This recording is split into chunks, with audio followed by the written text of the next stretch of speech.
ele é a mesma coisa. Só que tem uma coisa que chama a atenção, que ele é parecido, né, com o Outlook 2010, né?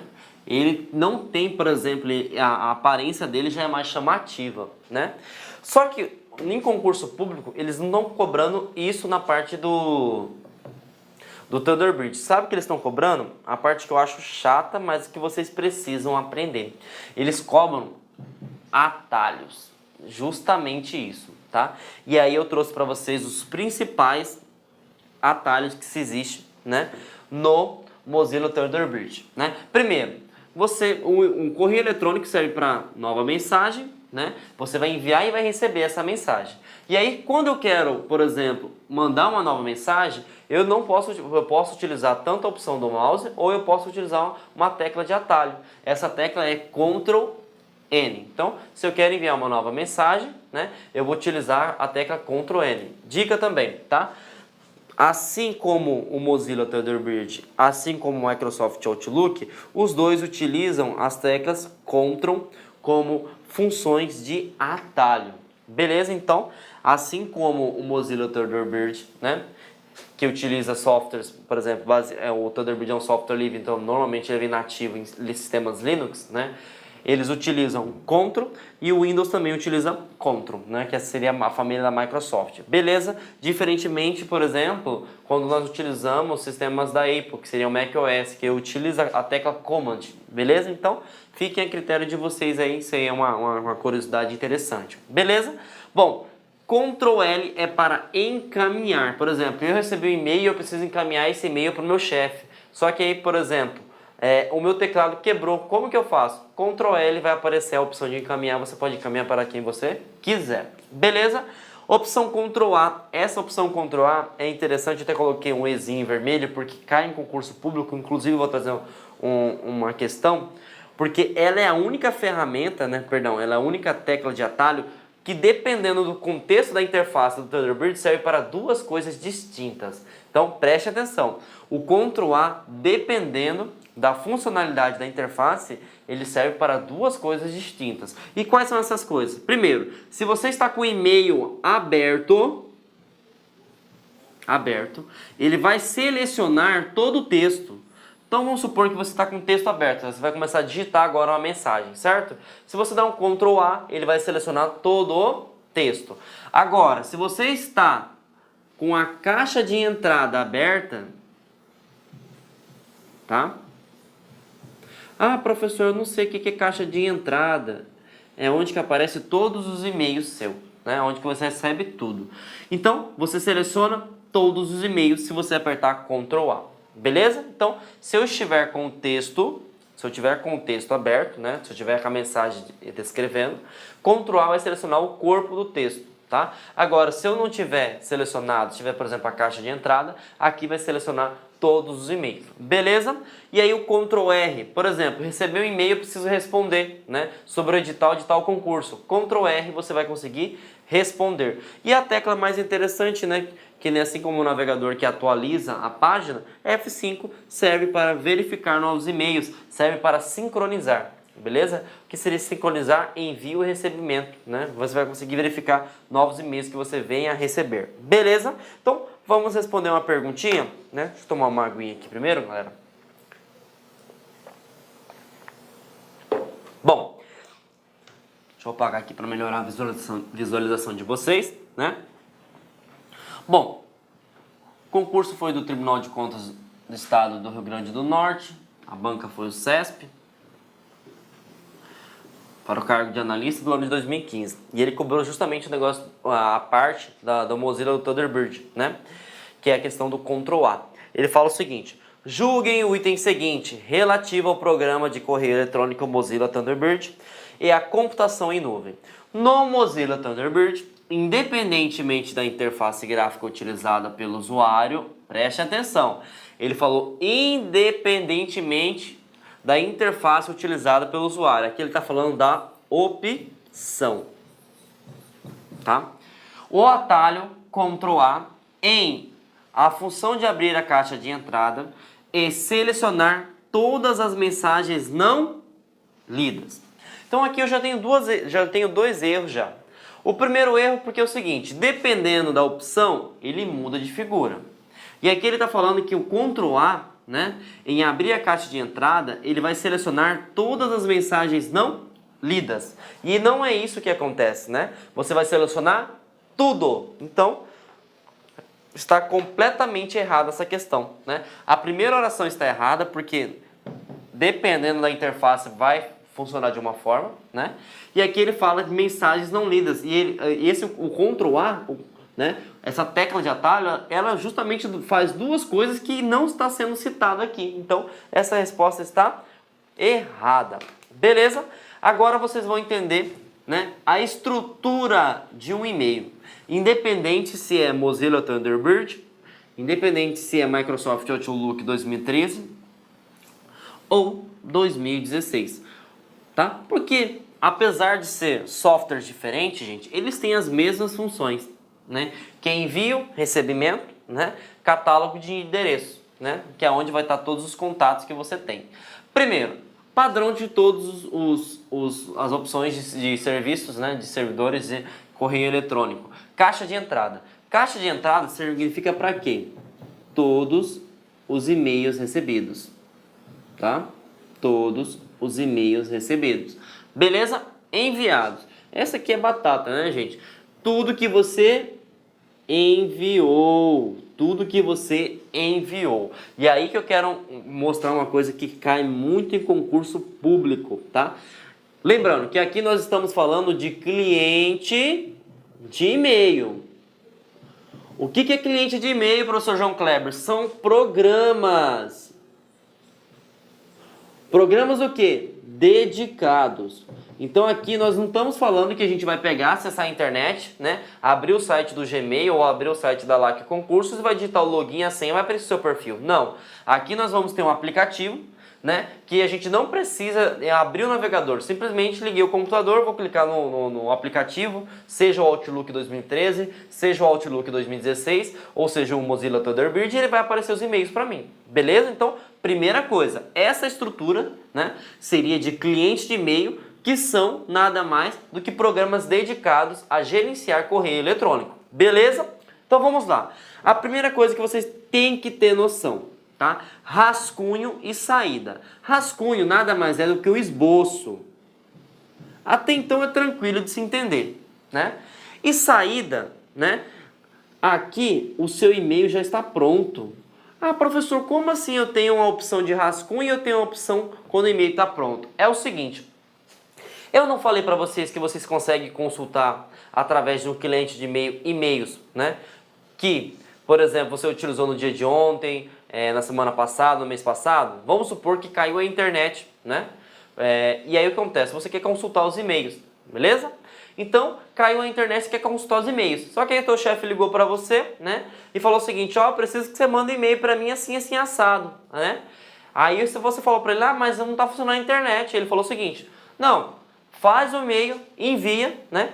Que o Outlook 2016 ou o Thunderbird voltar à internet, ele automaticamente envia o e-mail para você. O que ele está querendo dizer? Que quando você fez o rascunho, né? Aqui você está ainda editando o e-mail, né? Aqui o e-mail está pronto. Então o que acontece? Você enviou o e-mail, né? E você não tem acesso à internet, ele fica tipo numa pasta temporária. Assim que voltar à internet, né? Ele sai da caixa de saída e vai para itens enviados. Então, olha, preste atenção nessas duas coisas aqui. Rascunho é quando você está criando, ou você está editando o e-mail, né? É um esboço, é um rascunho em si. Aqui não, o e-mail já está pronto. Ah, mas por que o e-mail não ficou em itens enviados? É porque você não tem acesso à internet no momento. Então, fiquem atentos aí, beleza? Tranquilo? Então, aqui é quando o e-mail está pronto, só que ele está aguardando voltar a conexão com a internet. E aqui você está criando, ou você está alterando, editando, enfim. Beleza? Tranquilo? Então, vamos para o próximo. Lixeiras e itens excluídos, tá? Isso depende da versão, vai aparecer lixeira, e dependendo da versão vai aparecer itens excluídos. Aqui tem a mesma função da lixeira do sistema operacional. O que acontece, né? é um campo, né? É uma pasta em si, que permite que você, por exemplo, se um dia você excluiu um e-mail acidentalmente, você consegue recuperar, tá? Então, por exemplo, estou lá, recebi um e-mail da LAC com edital de determinado tribunal, né? E aí, sem querer, só existia no meu e-mail esse edital, porque foi apagado de toda a internet. Uma situação bem hipotética, né? E aí acontece, puxa vida, excluí o arquivo e agora perdi tudo? Não, eu vou lá em itens excluídos, né? E consigo restaurar. Lembrando que, assim como na lixeira, é um local temporário. Então, por exemplo, determina, né? Por exemplo, se você utiliza muito e-mail, envia muito e-mail, exclui muito e-mail, a sua caixa pode o quê? Ficar lotada. E aí o último, né, que foi enviado, ele pode sendo excluído, né? Fica só os mais recentes, beleza? Então aqui depende. Ah, mas eu consigo restaurar? Consegue. Eu consigo excluir? Consegue, da mesma forma que a lixeira. Então, se tiver lixeira e itens excluídos, você já sabe que é o quê? É como se fosse algo permanente, né? Ele, na verdade, ele foi criado, né? Mas é para acidentalmente você fazer uma exclusão. Porque a gente sabe que a gente é cabível de erro. Então, para que serve a lixeira e os itens excluídos? Sem querer eu excluir, né? Então, o que acontece? Ele vai para essa parte aqui. Beleza? RSS e feeds. Gente, essa parte aqui é muito importante. Se você não viu essa parte de RSS feeds, volte na aula, né, de navegadores, veja novamente porque está caindo muito em concurso. RSS Feeds é como se fosse uma caixa dedicada para receber as informações do site que você pré-definiu. Lembre-se, né? Antigamente era o usuário que corria atrás das atualizações dos servidores, certo? Hoje não. Os servidores assim que sai uma atualização, o que ele faz? Ele manda a notificação para o usuário, desde que ele configura o quê? O Feeds. Então, nessa pasta RSS Feeds, que existe em todas as versões de correio eletrônico, vai aparecer todas as atualizações que você, né, o usuário, cadastrou para receber. Beleza? Então, para que você entenda bem o conceito de Feeds, volte na aula, né, de navegadores, de browser, porque você vai precisar entender, porque senão vai ficar perdidinho. Aqui seria o quê? Os sites, os portais, né? Eles vão mandar para você uma notificação, olha, atualização, né? Nova notícia, novo vídeo, novo edital, enfim. Aí vai depender como que você colocou o seu filtro. Beleza?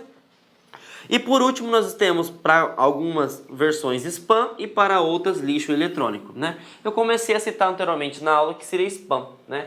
Spam não é um vírus, tá, gente? Por favor, cai muito em concurso público na parte de segurança, também na parte de correio eletrônico, que spam seria um vírus. Spam nada mais é do que você mandar um e-mail em grande massa para 1.000, 2.000, 3.000, 4.000, 5.000, 1 milhão de pessoas, né? E aí, professor, por que o correio eletrônico ele identifica? O spam, por exemplo, ele vai verificar se for propaganda, é relevante, né? Ele identifica por uma pasta e fica armazenada lá. Ah, mas eu quero ver o que tem de spam, né, no meu site. O que tem de spam de determinado site em si, né? Você vai lá no spam na sua caixa de correio eletrônico e vai conseguir verificar todas as informações. Beleza? Consigo excluir? Consegue excluir também. Beleza? Tranquilo? Vamos então agora entender sobre o envio de e-mail, beleza? Isso cai muito em concurso público, tá? Bom, essa tela aqui é do Outlook 2013, né? Lembrando que a gente mudou o visual, né? Agora é algo mais claro, né? Não é aquele amarelão. O que eu preciso saber, professor João Kleber, né? Sobre o envio de recebimento? 3 coisas. Para você enviar um e-mail, você precisa de um destinatário. É a mesma coisa que a comunicação. Não existe uma comunicação se não existe o emissor e o receptor. Então, da mesma forma aqui. No e-mail eu tenho 3 coisas. Eu tenho o destinatário, tá? Eu posso ter um destinatário com cópia oculta, somente com cópia simples. E eu tenho que ter o assunto do e-mail, tá? Dica também, o assunto normalmente faz referência ao corpo do texto, né? Então aqui eu vou colocar referência ao corpo do texto do e-mail. Beleza? Outra coisa também que cai na parte de correio eletrônico e na parte de segurança, né? Que vem a questão de vírus. Vamos supor que aqui tem um texto, né? um texto qualquer sobre informática, né? O que acontece? Normalmente o vírus ele não está aqui dentro do corpo de texto, ele está aqui, ó, dentro do arquivo anexado. Então, se você, por exemplo, abrir o e-mail e o vírus, né, a coisa que quer destruir o seu computador, não está dentro do corpo do texto, que seria essa estrutura aqui, né? Ele está onde? Ele está dentro do anexo. Beleza? Então, fiquem cientes sobre isso. Mas vamos voltar aqui na parte de envio, tá? Nós temos 3 tipos de envio, gente, tá? Nós temos envio para, que aqui seria singular ou individual, né? Mas, se eu colocar ponto e vírgula, por exemplo, eu posso acrescentar para outra pessoa.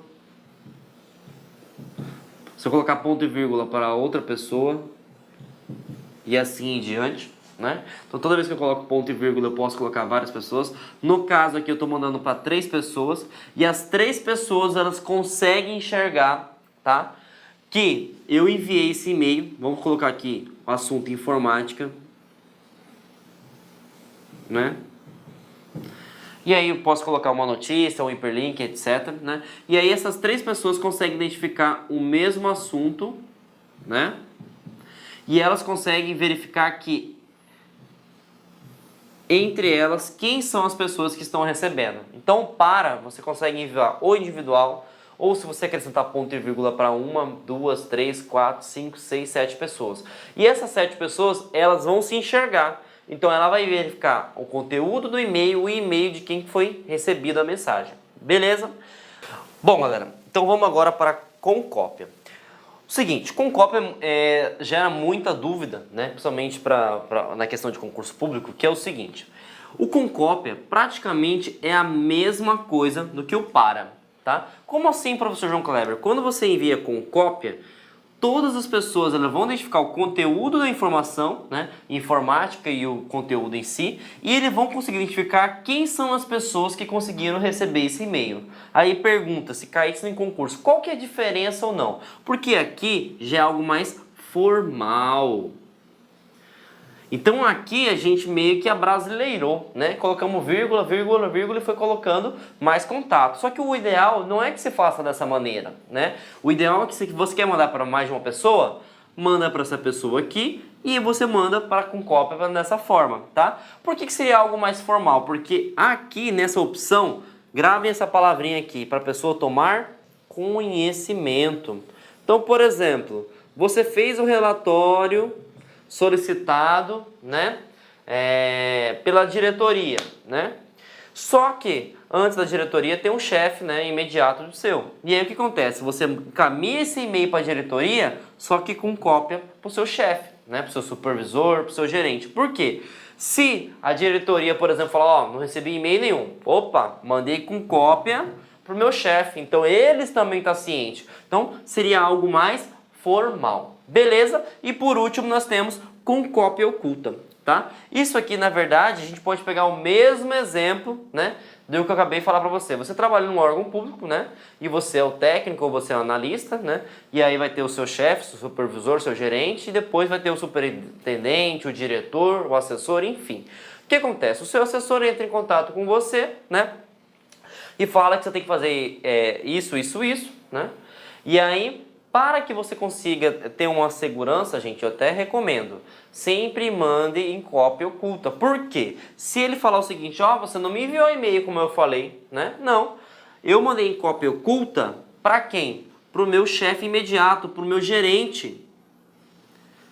Só que quando eu mandei com cópia oculta, o que acontece? O meu diretor, né, que seria o bambambam, que nem eu falei para vocês, o maior cargo, né, do órgão, ele não viu que o gerente também recebeu e-mail. Então, se por exemplo ele falar que não recebeu, que ele excluiu, que ele perdeu, enfim, você tem uma garantia que o seu gerente recebeu porque você mandou com cópia oculta. Então ele não tem nem noção ainda. Então fiquem atentos. Isso também é para você também, quando você manda um e-mail a alguém, por exemplo, você está gerando um relatório para verificar, né, o trabalho de tal departamento, para não ficar chato também, né?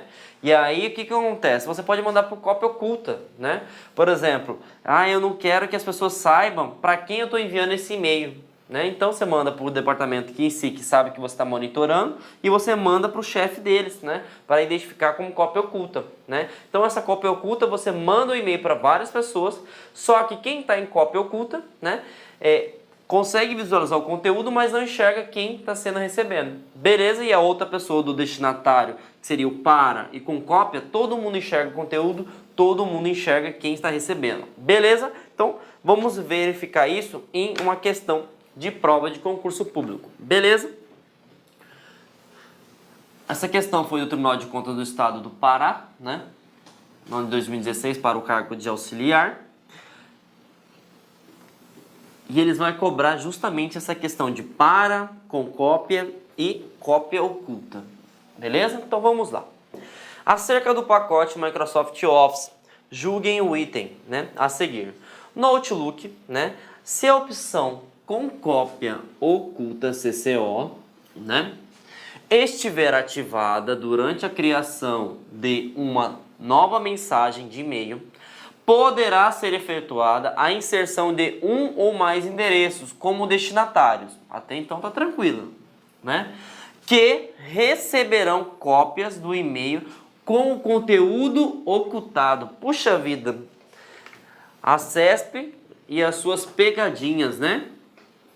E já iria falar para vocês que está tudo correto, mas olha como que a CESP é, galera. Até aqui, perfeito, perfeito. Você pode ir com cópia oculta para vários destinatários e ninguém vai enxergar as informações, quem está conseguindo visualizar. Só que ele fala conteúdo ocultado. Não vai ocultar conteúdo, gente. Simplesmente você não vai identificar quem a mais recebeu esse e-mail. Então essa resposta está o quê? Errada, né? Porque o conteúdo ele não pode ser oculto. Quem vai ficar oculto é quem está recebendo esta mensagem. Então, resposta errada. Viu como é que é a CESP, galera? Não só a CESP, mas também nós temos a FGV, a FCC, né? Que eles têm o hábito de colocar praticamente 85% da resposta correta. E no finalzinho, uma vírgula, um não, um exceto, um somente, já colocar a resposta como errônea. Beleza? Então, vamos para o próximo. Recebimento, tá? Então, a gente estava enviando o e-mail, né? E agora a gente vai receber. Aqui nós temos a tela do Thunderbird e nós temos a tela do Microsoft Outlook 2013. Primeira coisa que eu tenho que saber, que já caiu em prova de concurso público, tá? Vocês estão vendo que estão meio que em negrito? Toda vez que estiver em negrito, significa que você não leu a mensagem, tá? E toda vez que estiver meio que cinza, né, dessa forma, não tiver chamativo que nem essa, significa que você já leu a mensagem. Já caiu também em questão de concurso público o seguinte: uma vez que eu li a mensagem, né, eu não posso movê-la para não lidas. Por exemplo, eu sei que é uma mensagem importante, então eu vou colocar em negrito para toda vez que eu abrir a caixa de entrada não esquecer desse e-mail. Eu posso, por exemplo, uma vez que eu li, deixar ela marcada em negrito? Pode. Simplesmente você clica aqui, né? E você vai colocar mover como não lida. Então, pode sim. Primeira coisa, você viu que é negrito, significa que você não leu a mensagem, né? Uma vez que eu li a mensagem, eu posso, por exemplo, deixar em negrito porque é algo importante? Pode. Simplesmente seleciona a mensagem que tu quer e move para não lida. Perfeito? E aí, vamos supor que recebi a mensagem e aí eu preciso responder, né, esse relatório do meu chefe, né? O que eu posso fazer? Quais são as opções que eu tenho de responder o meu chefe? Nós temos 3, tá? Quais são as opções de resposta? Você pode responder, você pode responder a todos e encaminhar. Primeiro, vamos supor, né, que o teu chefe mandou, né, um e-mail para todo o departamento que você está vinculado aí num órgão público, certo? E aí nisso surgiu uma dúvida desse documento, do que você tinha que fazer, se você tinha que alterar, que dia que você tinha que entregar, enfim, uma determinada dúvida do e-mail que você recebeu, certo? E para que você não fique, né, à mostra, que você não entendeu, por modo de vergonha, ou por modo que você não desconhece do assunto, né, para não ficar sendo taxado no órgão como incompetente, você quer responder somente para o seu supervisor, o seu gerente, o seu diretor, enfim. O que você faz? você aperta o botão responder. Uma vez que você apertar o botão responder, independente, tá? Se tiver 10, 15 destinatários que recebeu e-mail, vai retornar somente para o emissor. Então, quando você clica em responder, quem mandou o e-mail foi o seu chefe, você só vai responder ao seu chefe. Beleza? E aí o que acontece? Se você sabe que tem uma informação que todo mundo tem que ter conhecimento, por exemplo, seu chefe marcou uma reunião para um dia que vai ser feriado, feriado nacional, por exemplo, certo? E aí você quer avisar todo mundo que nesse dia não pode haver reunião, né? Porque é feriado. Então você vai responder só para o seu chefe? Não, você responde para todo mundo, porque é algo que todo mundo precisa saber, beleza? Então o que você vai fazer? Você vai apertar responder a todos. Então o que acontece? Uma vez que você apertou, além do seu emissor ter acesso, todos os outros que receberam, né? Receberam os e-mails, vão ter acesso a essa informação. Então, toda vez que você coloca responder a todos, todos, né, vão ter acesso. E aí nós temos a última opção, encaminhar. Por exemplo, seu chefe encaminha um e-mail para você e fala o seguinte: João, eu quero que você pegue, faça determinada tarefa, né, e monte um relatório e pegue esse e-mail e encaminhe ele com o seu anexo criado, né? Então, eu vou pegar esse e-mail, vou colocar a minha atividade e vai encaminhar para um setor de fiscalização qualquer, por exemplo, né? Que vai ser de suma importância para eles analisar, seja qualquer assunto. Então, o que eu tô perguntando? O meu chefe mandou um e-mail para mim, falando para fazer uma atividade, e nessa atividade eu tenho que anexar dentro desse e-mail, né? E encaminhar para outra pessoa, né? Para ela verificar que quem cobrou essa atividade foi o meu chefe. Então, qual que é a opção que eu vou utilizar? Encaminhar. Por quê? Eu vou clicar em encaminhar. Esse e-mail eu posso escolher quem vai ser o destinatário. Porque quando eu coloco responder ou responder a todos, aqui, esses dois, o destinatário já é o quê? Pré-definido. Ou eu defino quem foi o emissor, ou eu posso definir todo mundo que está dentro do corpo de e-mail, certo? Aqui não. O encaminhar, você que define o destinatário. Por exemplo, ele mandou um e-mail para mim e eu posso mandar para Maria, para o José, né, para o Luiz, para o Glauber, enfim, eu posso mandar para qualquer pessoa que eu quiser, certo? Aqui não. Se eu colocar responder a todos, o que acontece, galera? Eu só consigo mandar a informação para quem me enviou a informação e quem está contido dentro do corpo do texto. Beleza? Então, temos que ficar atento a esses 3 tópicos, né? Responder, você responde somente para o emissor. Responder a todos, você vai responder para o emissor e para todos que estiver no corpo do texto, né? Encaminhar, você vai pegar o e-mail recebido e encaminhar para a pessoa que você quiser. Beleza? Então, vamos responder uma questão, né? Foi acesso à banca realizadora 2016 para o cargo de técnico, né? O CPRM é um órgão de Minas e Energia, né? É uma empresa pública, né? E esse aqui foi, se eu não me engano, um cargo de técnico que mexe com a parte de solo, tá, gente? Geologia, se não me engano, salvo engano, tá? E eles cobram o seguinte: deixa eu apagar aqui para visualização de vocês, né? Ei, professor João Kleber.